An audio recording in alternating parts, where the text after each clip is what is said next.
Sayyid dan Habib merupakan dua entitas berbeda. Sayyid dari Hijaz, sementara Habib dari Yaman Hadrami. Berikut penjelasan ilmiah terkait kronologi, momen dan tujuan mereka ke bumi Nusantara. Takbir! Takbir! Siap ganyang begal nasab! Siap ganyang begal nasab! Siap usir begal nasab! Takbir! Sahabat Puja Sumatera.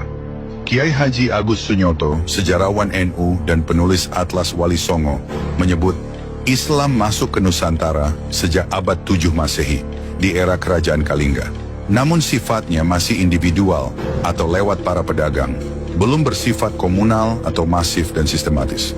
Pada abad 9 hingga 10 Masehi, para penyebar Islam dari Persia sudah mengawali masuk ke Nusantara. Mereka dikenal keluarga Lor yang membangun pemukiman di Jawa bernama Pemukiman Loram atau Loran.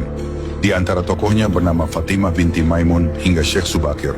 Pada abad 14 Masehi, para pemuka Islam dari Iran, Maroko, dan Uzbekistan yang leluhurnya berasal dari Hijaz sudah berdatangan ke Nusantara dalam rangka persebaran Islam.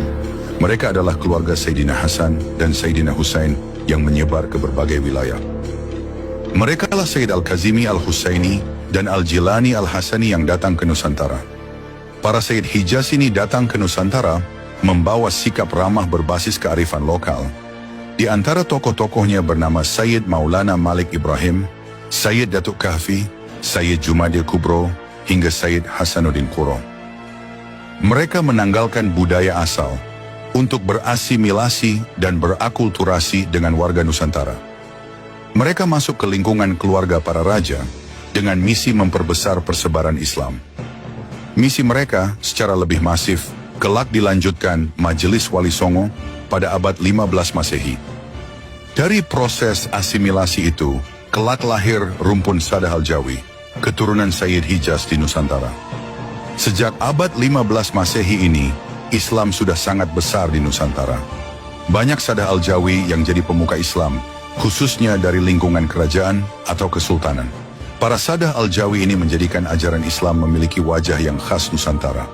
Ajaran Islam berbasis keramah tamahan dan kearifan lokal Nusantara. Kiai Haji Agus Sunyoto menjelaskan, para Sayyid Hijaz dari Makkah Madinah datang ke Nusantara secara bergelombang-gelombang. Pada gelombang kedatangan Sayyid Hijaz berikutnya, Nusantara sudah terdapat banyak Sadah Al-Jawi. Kedatangan Sayyid Hijaz pada gelombang berikutnya ini sudah mendapat sambutan hangat kalangan Kesultanan Nusantara. Pada 1990 Masehi atau akhir abad ke-18 Masehi, konflik besar terjadi di Makkah, Madinah atau Hijaz.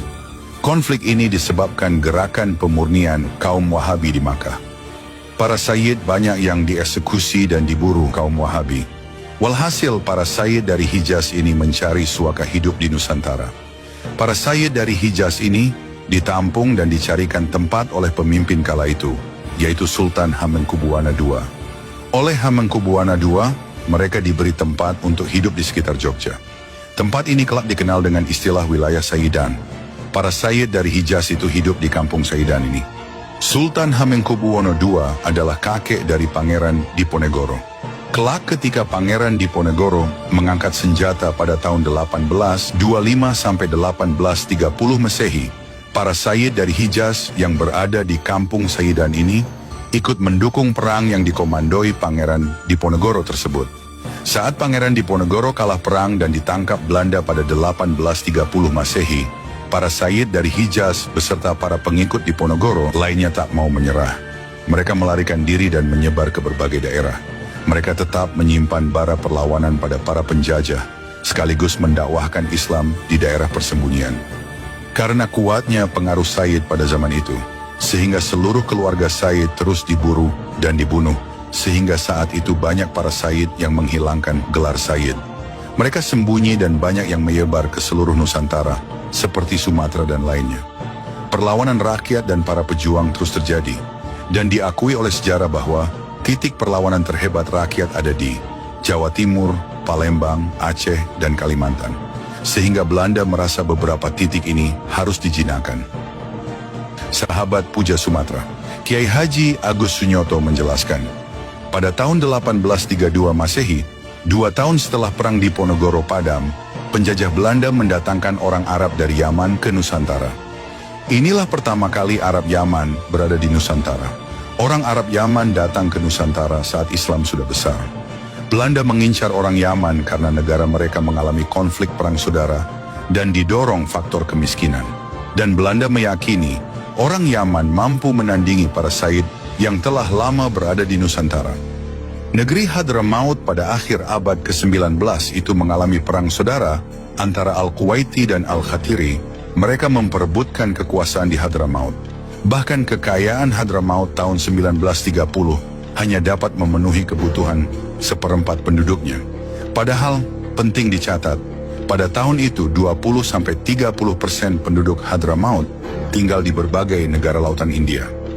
Para Habib dari Yaman ini tidak mengalami ikut perang terhadap Belanda, sebab mereka didatangkan langsung oleh Belanda sendiri.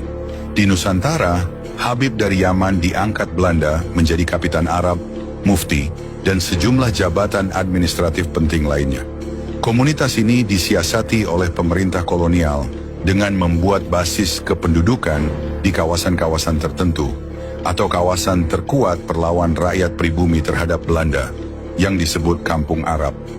Keberadaan Kampung Arab ini bisa dijumpai di beberapa pulau di Indonesia. Di Jawa, keberadaan mereka ada di Jakarta, Pekalongan, Tegal, Cirebon, Jember, Bondowoso, Pasuruan, Malang, Gresik, dan lain-lain. Di Bali ada di Singaraja. Di NTB kaum Arab berbasis ada di Sumbawa. Sebaliknya, di NTT mereka berkerumun di Kupang dan Sumba.